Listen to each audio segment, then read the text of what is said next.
Well, hey everybody. End of a long maple week here. We've got a couple gallons of syrup. Well, we think it's syrup. And we're gonna test it to see if it's ready. So we do that with, I tried a hydrometer. And the one I use is, I don't know, precision hydrometer, easy read. And we're looking for it to float at this red mark. Let's see what we get.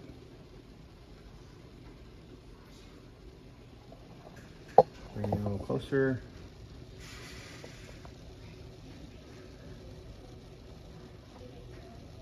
Boom, that's syrup. Okay, so now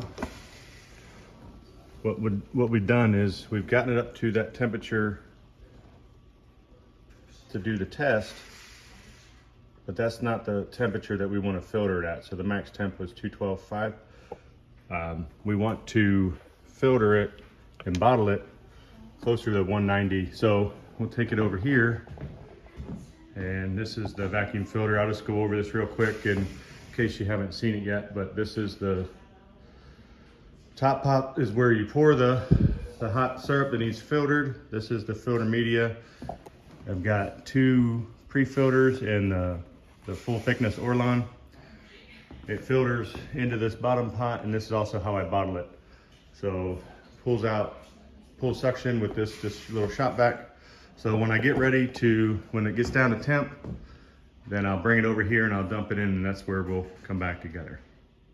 Right, so it's been sitting for a few minutes and the temp is 195 plus Celsius. I don't know how to make it switch to Celsius, so here we go. It's about 90 degrees, 91 degrees Celsius. So what we'll do now is we'll take it over to the filter.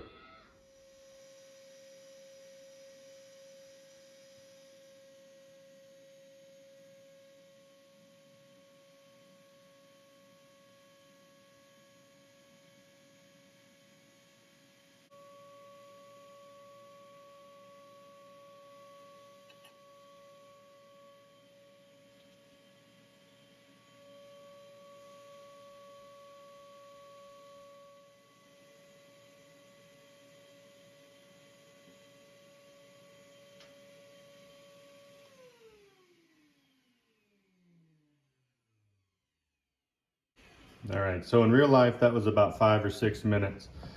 Estimated that to be about 3 gallons of syrup, which is the most I've ever put through this one at one time. So glad to see that it could work. It's a little bit of a job there to get that scraped. You see I had the spatula I was using.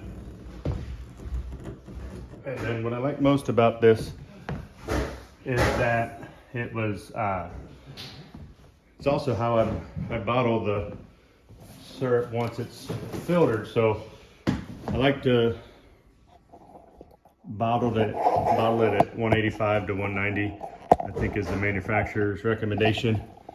And so I wanted to make it warm enough coming out of the filter, it would still be ready. And something that I do is I try to put the first part of each batch into these clear glass leaves, and that does a couple things. First off, I can see the color of it, if it's light or dark, but also kind of as a quality control.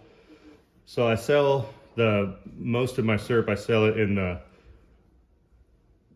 plastic bacon jugs, pints, and those are not see-through. So that way I can see, if I've got a bad batch, I'll put the date on all these, and I can tell if I've got a bad batch, maybe it, broke through the filter or something, that I don't want people to think that I've got bad syrup.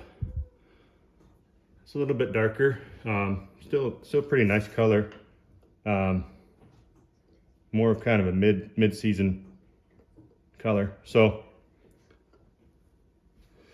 and these leaves You just put the lid on them. Just make sure you get it tight, and then I always like to get the air bubbles out of the ends of the leaves, and then I'll show you that. And then let's do a bacon jug I was talking about. My lids. I'll show you how this bottler works for my other jugs too, since like I said, the majority of them that I do are in these. This is a 1 pint bacon jug. And so for that, I've learned that faster is better, so you get less foam. I like to fill them up to the threads. So you see this filler spout works pretty good. And then this is another, just a 1-piece lid. It's got the tamper ring, the product seal, and then the lid itself. And then I like to go like that, just to make sure the syrup hits the lid. And then after that, slap a label on it for the custody, or the proof of, I don't know what to call it. You put your contact information on there, I guess what I'm trying to say. So anyway, that's how I finish and filter and bottle my maple syrup. Thanks for watching. Hope you found that useful.